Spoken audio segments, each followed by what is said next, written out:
महाराष्ट्र के अन्नदाता किसानों का आक्रोश आखिरकार अंगार बनकर फूट पड़ा। पहले हाईवे जाम, फिर रेल पटरियों पर जन सैलाब उमड़ा। सरकार से अपनी मांगों को लेकर किसानों में उबाल फूटा तो हर तरफ जन सैलाब नजर आया।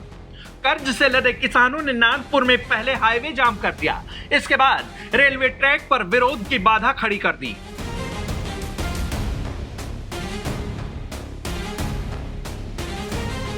पूर्व मंत्री और प्रहार पार्टी के नेता बच्चू कडू के नेतृत्व में आंदोलन पर उतरे किसानों ने नागपुर हैदराबाद को जोड़ने वाले नेशनल हाईवे को जाम कर दिया। वहीं बुधवार को किसानों ने पहले चेतावनी दी, फिर रेलवे ट्रैक भी जाम कर दिया। प्रदर्शनकारी किसान लगातार प्रदेश सरकार से कर्ज माफी की मांग कर रहे हैं।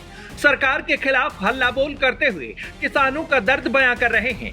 आरोप है कि प्रदेश के किसान कर्ज में डूब रहे हैं, लेकिन सरकार है कि बार बार वादा करने के बावजूद भी किसानों के दर्द पर मरहम नहीं लगा पा रही है।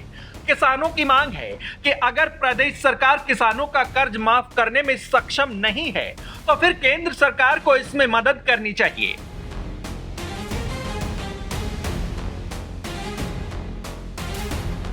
यह देश की काली हकीकत है कि अपने खून पसीने से धरती का सीना चीरकर देश का पेट भरने वाले किसान कर्ज के बोझ तले दब जाते हैं, तो कहीं फंदों पर लटक जाते हैं, तो कहीं मजबूरियों की बेड़ियों में जकड़कर जलालत और अभाव की जिंदगी जीते हैं, तो कहीं खुद भूखे पेट रह जाते हैं।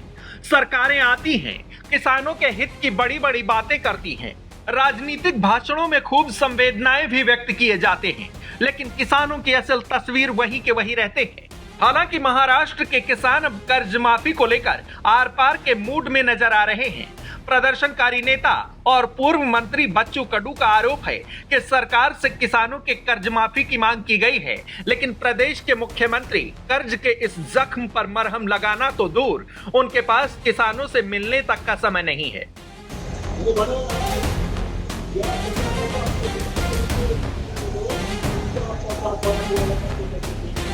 पूर्व मंत्री बच्चू कडू ने कहा कि किसानों का कर्ज माफ करने की मांग की गई थी। सरकार ने कहा कि सोयाबीन की फसल के 6,000 रुपए दिए जाएंगे और हर फसल पर 20% बोनस दिया जाएगा।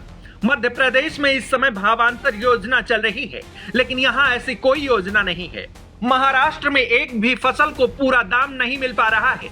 वहीं चेतावनी दी जा रही है कि अगर सरकार ने किसानों को कर्ज के इस जंजाल से मुकम्मल तौर पर बाहर निकालने का आश्वासन नहीं दिया या फिर उनकी मांगे नहीं मानी गईं, तो ये आंदोलन अभी और बड़ा रूप लेगा।